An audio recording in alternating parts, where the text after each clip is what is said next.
Hi friends, welcome to ದಮಯಂತೀಸ್ veg recipes. ಬಾಳೆಹಣ್ಣಿನ ರಸಾಯನವನ್ನು ಮಾಡಿ ತೋರಿಸ್ಕೊಡ್ತಾ ಇದ್ದೀನಿ. ಈ ರಸಾಯನ ಹಾಗೇನೂ ಬಾಳೆಹಣ್ಣು ಹಣ್ಣಾದಾಗ ಮಾಡ್ಕೊಂಡು ತಿಂದರೆ ತುಂಬ ಚೆನ್ನಾಗಿರುತ್ತೆ. ಮಕ್ಕಳಿಗಂತೂ ಮಾಡಿಕೊಟ್ರೆ ತುಂಬಾ ಒಳ್ಳೆಯದು. ಹಾಗಾದರೆ ಕ್ವಿಕ್ಕಾಗಿ ಈ ಬಾಳೆಹಣ್ಣಿನ ರಸಾಯನವನ್ನು ಹೇಗೆ ಮಾಡೋದು, ಏನೇನು ಪದಾರ್ಥಗಳನ್ನು ಹಾಕ್ಕೊಂಡು ಈ ರಸಾಯನವನ್ನು ಮಾಡ್ತಾಯಿದ್ದೀನಿ ಅಂತ ಒಮ್ಮೆ ನೋಡ್ಕೊಬರೋಣ ಬನ್ನಿ. ಇಲ್ಲಿ 2 ಪಚ್ಚ ಬಾಳೆಹಣ್ಣು, 4 ಏಲಕ್ಕಿ ಬಾಳೆಹಣ್ಣು, ಹಣ್ಣಾಗಿರ್ತಕ್ಕಂತಹ ಬಾಳೆಹಣ್ಣನ್ನು ತಗೋಬೇಕು. ನಾನು ಈ ಬಾಳೆಹಣ್ಣಿದು ಸಿಪ್ಪೆಯನ್ನೆಲ್ಲ ತೆಗೆದು ಇಟ್ಕೋತಾ ಇದ್ದೀನಿ.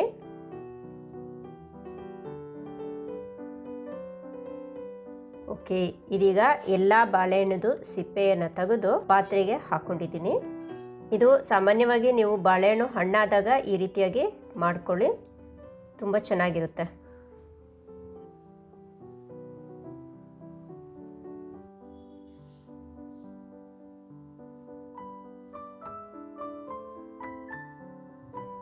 ಓಕೆ, ಇದೀಗ ಚಿಕ್ಕ ಚಿಕ್ಕ ತುಂಡುಗಳಾಗಿ ಕಟ್ ಮಾಡ್ಕೊಳ್ಳಿ.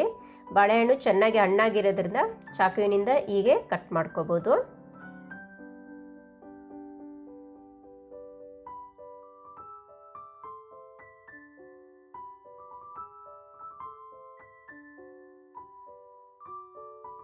ಓಕೆ, ಆಲ್ಮೋಸ್ಟ್ ಎಲ್ಲಾನು ಕಟ್ ಮಾಡ್ಕೊಂಡಿದ್ದೀನಿ. ಈಗ ಒಂದು ಫ್ಲ್ಯಾಟ್ ಆಗಿರ್ತಕ್ಕಂಥ ಸ್ಪೂನಲ್ಲಿ ನೀವು ಈ ರೀತಿಯಾಗಿ ಪ್ರೆಸ್ ಮಾಡ್ಬೋದು. ಇಲ್ಲ ಸ್ಪೂನಲ್ಲಿ ಕಷ್ಟ ಆಗುತ್ತೆ ಅಂದರೆ ನೋಡಿ, ಈ ರೀತಿಯಾಗಿ ಕೈಯಲ್ಲೇ ಒಂದೆರಡು ಸತಿ ಕಿವುಚ್ಕೊಬಿಡಿ. ಚೆನ್ನಾಗಿ ಕಿವುಚ್ಕೋಬೇಕು, ತುಂಬಾ ಮ್ಯಾಶ್ ಮಾಡೋಕ್ಕೆ ಹೋಗಬೇಡಿ.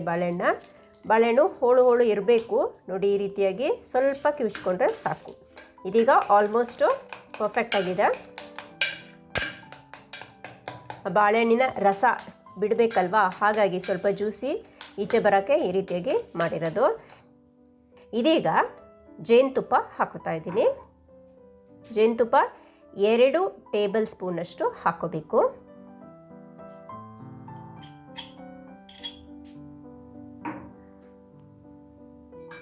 ನಂತರ ತುಪ್ಪ 1 ಟೇಬಲ್ ಸ್ಪೂನ್,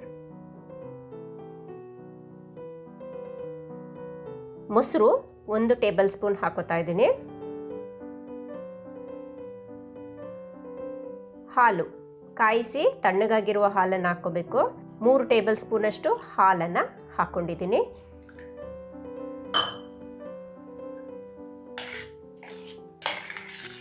ಇವಾಗ ಇವನ್ನೆಲ್ಲ ಚೆನ್ನಾಗಿ ಕಲಿಸ್ಕೊಳ್ಳಿ. ಓಕೆ, ಇದೀಗ ಚೆನ್ನಾಗಿ ಕಲಿಸ್ಕೊಂಡಾಗಿದೆ. ಇದೀಗ ರೆಡಿ ಆಗಿದೆ.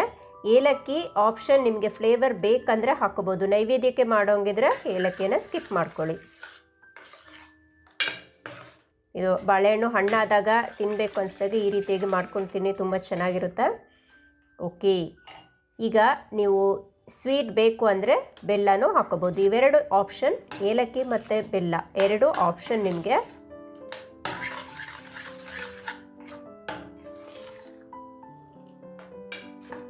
ಓಕೆ, ನೋಡ್ಕೊಂಡ್ರಲ್ಲ ಫ್ರೆಂಡ್ಸ್, ಎಷ್ಟು ಈಸಿಯಾಗಿ ನೈವೇದ್ಯಕ್ಕೆ ಬಾಳೆಹಣ್ಣಿನ ರಸಾಯನವನ್ನು ತಯಾರು ಮಾಡ್ಕೋಬೋದು ಅಂತ.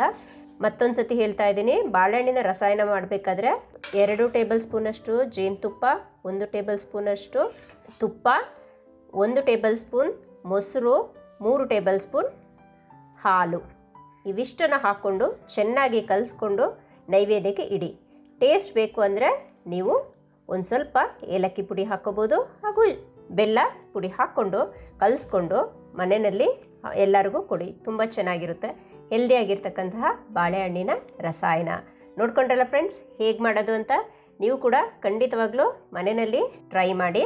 ಹಾಗೆ ಈ ರಸಾಯನ ಹೇಗಿತ್ತು, ಚೆನ್ನಾಗಿತ್ತಾ, ನೀವೆಲ್ಲ ಟ್ರೈ ಮಾಡಿದ್ರಾ, ನನಗೆ ಕಮೆಂಟ್ ಮೂಲಕ ತಿಳಿಸಿ. ನನ್ನ ಈ ರೆಸಿಪಿ ನಿಮಗೆ ಇಷ್ಟ ಆಗಿದರೆ ಒಂದು ಲೈಕ್ ಕೊಡಿ, ಹಾಗೆ ಶೇರ್ ಮಾಡಿ. ಮತ್ತಷ್ಟು ಡಿಫ್ರೆಂಟ್ ಆಗಿರ್ತಕ್ಕಂತಹ ರೆಸಿಪೀಸ್ಗೆ ದಮಯಂತೀಸ್ ವೆಜ್ ರೆಸಿಪೀಸ್ ಚಾನಲ್ನ ಸಬ್ಸ್ಕ್ರೈಬ್ ಮಾಡಿ. ಮತ್ತೊಂದು ಹೊಸ ವಿಡಿಯೋದೊಂದಿಗೆ ಮತ್ತೆ ಸಿಗ್ತೀನಿ. ವಿಡಿಯೋ ನೋಡಿದ್ದಕ್ಕೆ ಧನ್ಯವಾದ.